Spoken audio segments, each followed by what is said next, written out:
OnePlus 6 is here, and although it does look like a premium smartphone that could rival the likes of the iPhone 10 and the Samsung S9, it really does lack some minor features that really still keep this phone in a kind of underdog position under flagship handsets. Now, these hindrances aren't really noticeable. They're not really something that you're going to miss out on if you don't have them, but it does make me wonder why a superior manufacturer like OnePlus, who have come from nothing all the way to something that could rival a flagship handset, why they've missed out on minor features. Take the IP rating for example, it doesn't have one, and although OnePlus do some very extensive tests on their handset to ensure that they're perfect for every consumer out there, for them to miss out on such a minor feature really does baffle me. I'm not saying that it's going to break if it comes into contact with any water whatsoever. They're still claiming that the OnePlus 6 is water resistant. So if you leave your phone on the sides listening to your favourite shower karaoke tunes, then it's not going to damage the handset. But to then claim that it doesn't have an IP rating when you've got the Samsung, iPhone, the LG ThinQ G7, the Huawei P20 Pro, they'll come with some kind of IP rating. For this OnePlus to lose out on that is baffling. The other is the fact that they're still rolling with a 1080p resolution on their screens, and I know a lot of flagship models out there have a much higher resolution than that. I think it's very much a way of keeping costs down for the end user.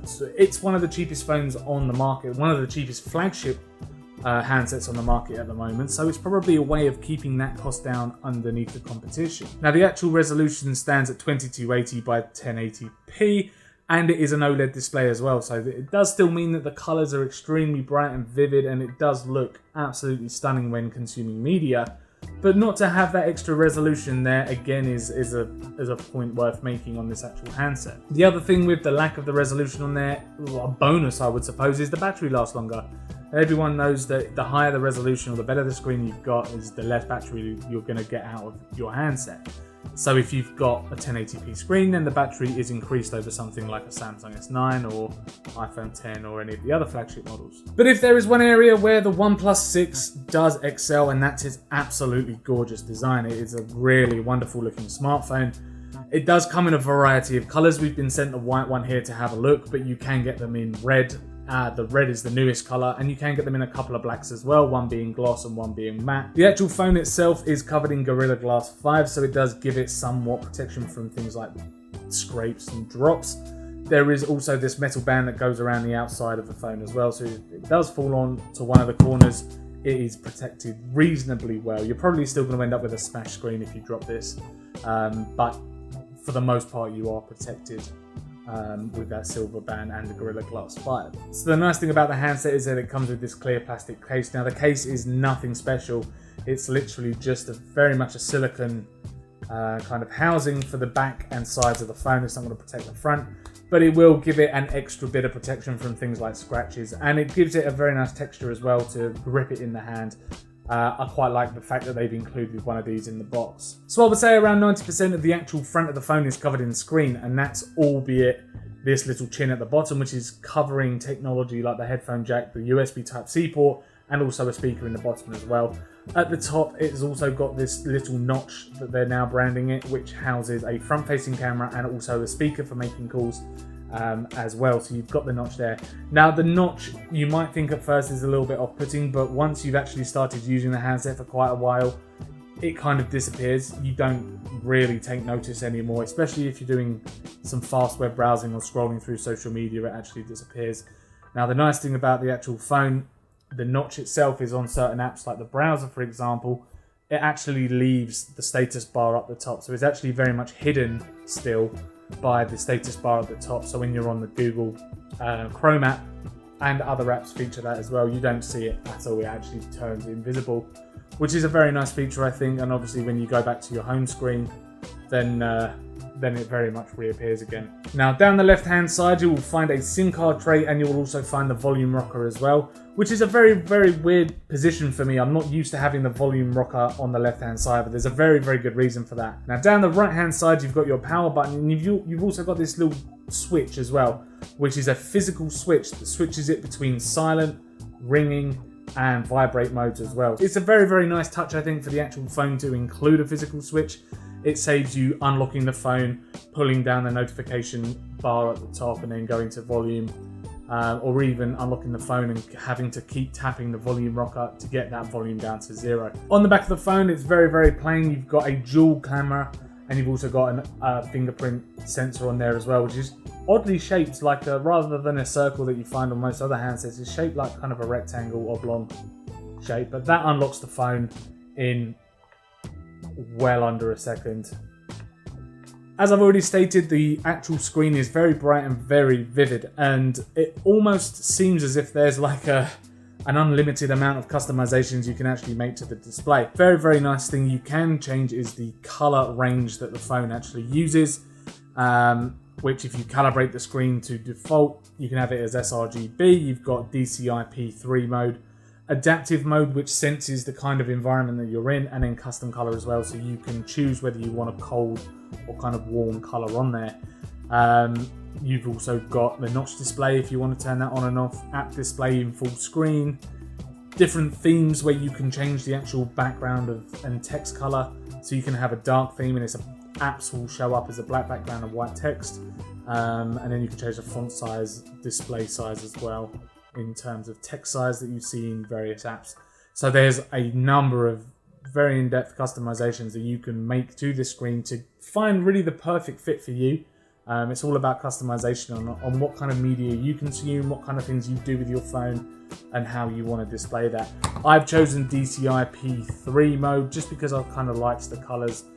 It's not as bright or as cold as say the sRGB mode, or even if you manually set it to cold. It's very warmer, much warmer, but the color reproduction I think is very, very much the strongest setting. So inside the phone you've got a Snapdragon 845 processor, and you can pair that with either 6 or 8 GB of RAM depending on what RAM you want. I know that's a strange one, choosing the amount of RAM you want on your phone. It's very much storage capacity that you generally have the customization for, but you have got that here as well, and it goes up to 256 gig if you wanted the maximum storage space.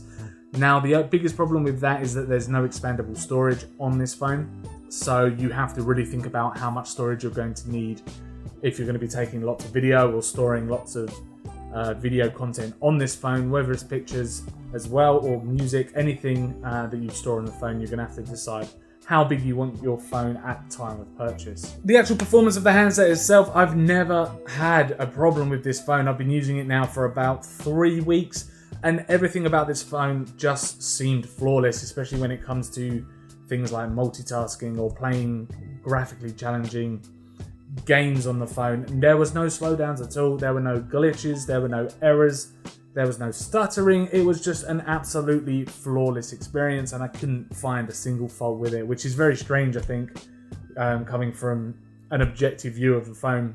I wish it showed me some fault, but it didn't. It worked really, really well. One area of the phone I was really surprised actually worked, and that was the facial recognition. Now, I'm not a glasses wearer all the time. I wear them for reading or like computer use, so it was nice to be able to take a picture of myself with the facial recognition software on there, and I'll be able to wear my glasses and the phone would still recognize me to unlock. Now that sequence again is as fast as a fingerprint reader. All you need to do with that is just look at the phone, click the unlock button, and boom, you're at your home screen, and then you're off you go. There's no messing around like with Apple, for example, where you have to track your face and then swipe up to unlock, and then it's just a hassle.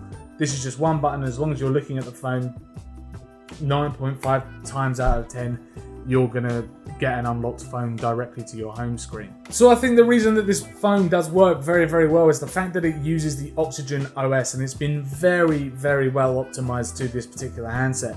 Now it uses very much a vanilla Android experience, but it includes minor tweaks, as I said, with the screen customizations I spoke about earlier.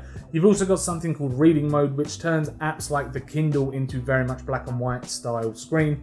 That very much e-ink type display that you'll find on the newer Kindles and very much other e-readers. It does that to your phone. And the other thing that you can do with the phone as well is install Android P, which is Android's new kind of operating system coming to the market, which makes this phone turn very much into an Apple experience where there are no 3 buttons at the bottom. Instead, you have to use various gestures to get around the actual phone.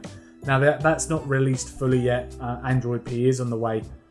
but you very much get to use a beta version of this with the OnePlus 6. And for the most part, it does work, but I feel a little bit more old school, and I do very much like having those touch buttons at the bottom just for easy navigation, rather than having to remember a number of gestures to get back and forward throughout your phone. Now, this is probably the part that you have all inevitably been waiting for, and that's the camera performance. Now, when you compare this phone to something like the Google Pixel 2, or the Samsung S9, even the LG ThinQ with their new photo editing mode on there that makes everything look a lot more cinematic than it actually is, it doesn't perform anywhere near as well as them, which is a huge shame if you do ask me. So it has a dual camera setup. The first camera is a 16 megapixel sensor with a 1.7 aperture, and the secondary camera is very much for portrait mode when you activate portrait mode, which is a 20 megapixel sensor in there as well. There is optical image stabilization included, which is a very nice feature considering OnePlus has ignored that for quite a while. It does help with keeping your video, especially your video, looking quite stable, which actually is a quite nice feature of the phone. Your video does look very smooth, especially if you're panning. So for the most part, the camera did work very well. During the daytime, it took some very nice photos, and that is because it's aided with a very nice auto HDR mode, which I decided to keep on pretty much 100% of the time because it just aided with those things like skies blowing out or very bright areas and very dark shadows just not being able to work well if you've not got that auto HDR switch on. But if you do switch it on, then you can get some very nice results. There's also a pro mode as well that you can mess around with, that you can change the aperture and the shutter speed if that's your thing. But where this phone really did suffer compared to some other flagship handsets, and even using sort of like a cheaper style digital SLR camera, is the portrait mode. The portrait mode separates the subject from the background, and it does this by taking various different pictures with both of the cameras to capture the detail, and then it breaks them up. The front being the subject, which generally is a person. If you're taking a picture of a person, the background then blurs, so you can get that nice bokeh kind of style on your picture. But the edges of the actual subject become very soft, and I don't think over something like the Google Pixel 2 at least, that's a very good thing, because you start to lose a lot of detail around the edges of your subject, especially if someone's got long hair and it's blowing around in the wind. Then you're definitely not going to get the quality of something like a Google Pixel 2, because it just can't capture that detail, that amount of detail with the sensor that's built into the phone. Now that's really the biggest problem I found with the OnePlus and its camera, is the portrait mode. It just didn't really work too well. But landscapes, street photography, food, that kind of thing, then yes. It doesn't have any kind of AI built into the actual camera either, so it doesn't recognize what you're taking a picture of, whether it's macro or a piece of food or a landscape or animals or people. It doesn't notice any of that. You have to just rely on either the manual controls if you want to get into there, adjusting your aperture and shutter speed, ISO, that kind of thing, or you can just stick to what the camera can do best, like day mode. Low light performance as well over other handset models has actually improved somewhat as well, and I think that's thanks to, again, the two sensors on the actual camera, the dual camera setup. It can capture some really nice low light performance as well. So when it comes to video, the camera can shoot up to 4K in 60 frames per second, which again I think is absolutely stunning for a phone at this price. Considering flagships, you're looking at £300–400 more. It also does slow motion up to 480 frames per second slow motion recording. You can record for up to a minute and then it caps it. So you can get a minute worth of slow motion and then that's it. But that's more than enough time to get a decent slow motion subject of something on the phone. Now the battery life I thought was very good. I managed to get around a day's use out of it before I was reaching for the charger. If I had a busy day at work and I was looking at emails, lunchtime going through social media and browsing the internet, especially if I'm commuting, then I would found myself reaching for the charger sort of very mid-evening time, 8–9 o'clock, just to give myself a bit of juice before going to bed, which I didn't think was very bad at all for a screen of this size, and for the actual power that the phone can give you. It was very good in terms of battery life. If you're a moderate user of your handset, if you're not going to look at it much going to work on your commute and you're just a light browser at lunch, And then again, same on the way back home. You're not going to have a problem with a full day worth of battery with the phone. There have been a couple of times as well, if I haven't touched it that often, I've just left it uncharged overnight and I've still had enough battery to get me through the next day. So it very much varies on what you're doing on the actual handset. But I would give it a day at least of battery life, and for the power of the phone, that's very good. If there's one shame with the phone, and that's it doesn't have wireless charging, which I don't know why they again didn't include that, because this phone does have quite a skinny glass back on it. So if Samsung can do it, or Apple can do it with their latest 10 or the S9, then why can't OnePlus? Why haven't OnePlus included that onto their handset? It would certainly then start nudging it towards that top bracket. It certainly comes down to cost and how much it costs to put this phone together compared to how much they're actually selling it for on the market. So with all that said and done, the OnePlus 6 in my opinion is definitely not a phone to miss out on. I mean, sure, you do lose some features that you can be found on sort of top flagship phones, but the pros definitely outweigh the cons here. And for the phone that comes in at around $449, that's the cheapest we found it online at the moment. For £449, you cannot get a better phone for that. The OnePlus 6 is definitely winning that award in that kind of price category for sure. And it looks absolutely stunning as well. It's a very, very nice looking handset. I don't know what else to say. This is a superb phone for £449. As I say, I found it online. So thank you very much for checking out our review of the OnePlus 6 Mobile. If you enjoyed this review, then click that like button. Please do subscribe to keep up with all of our latest tech and gaming videos, and also let us know in the comments what you think about the OnePlus 6, whether you would go for one of these phones or you would save up a little bit more and go for one of the Samsung S9 or the iPhone 10 or an LG ThinQ and Huawei P20 Pro. One of those kind of flagship handsets. Would you save up and spend the extra money on those, or would you settle for a OnePlus 6? Let us know in the comments below. Thank you very much for watching, and we will see you in the next video.